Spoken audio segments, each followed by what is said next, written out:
এবার নিজের দেশেই বিক্ষোভের মুখে মোহাম্মদ ইউনূস। ঢাকায় বিক্ষোভের মুখে পড়লেন বাংলাদেশের অন্তর্বর্তী সরকারের প্রধান উপদেষ্টা মোহাম্মদ ইউনূস। সকাল থেকে মোহাম্মদ ইউনূসের বাড়ির সামনে বিক্ষোভ।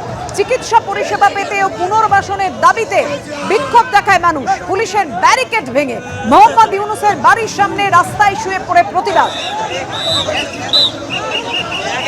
জুলাই আগস্ট মাসে আপনারা দেখেছেন শেখ হাসিনার বিরুদ্ধে প্রতিবাদে উত্তাল হয়ে ওঠে বাংলাদেশ, আর এবার প্রতিবাদে বিক্ষোভের মুখে মোহাম্মদ ইউনূস। রাজস্বী জানাও।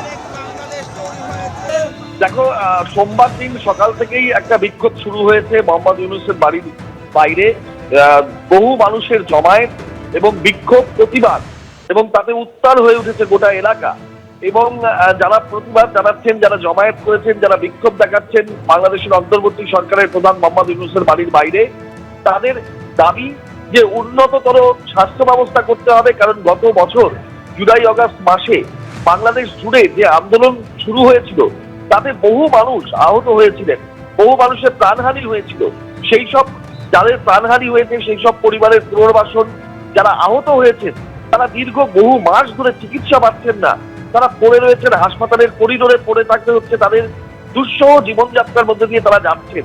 এবং একেবারে তাদের যখন কোনো উপায় নেই তখন তারা এসে মোহাম্মদ ইউনূসের বাড়ির সামনে তাদের আত্মীয় পরিজন, বন্ধু বান্ধব এবং সকলকে নিয়ে তারা এই জমায়েত করেছেন, প্রতিবাদ দেখাচ্ছেন যে চিকিৎসার দাবিতে, উন্নততর স্বাস্থ্য পরিষেবার দাবিতে এবং পুনর্বাসনের দাবিতে। তুমি দেখতে পাচ্ছ ছবিতে রীতিমতো পুলিশ এবং সেনাবাহিনীকে ডেকে পাঠানো হয়েছে এই জমায়েত এবং ভিড় এবং প্রতিবাদকে নিয়ন্ত্রণ করার জন্য। ধন্যবাদ তোমায়।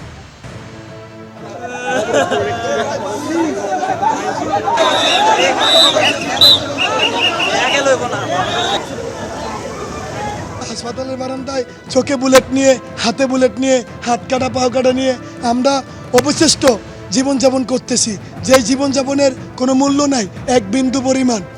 আমরা এই রাষ্ট্রের কাছে চেয়েছিলাম আমাদের পুনর্বাসন, জাতির স্বীকৃতি, আমাদের উন্নত ট্রিটমেন্ট, আমাদেরকে বীরের মর্যাদা দিতে হবে।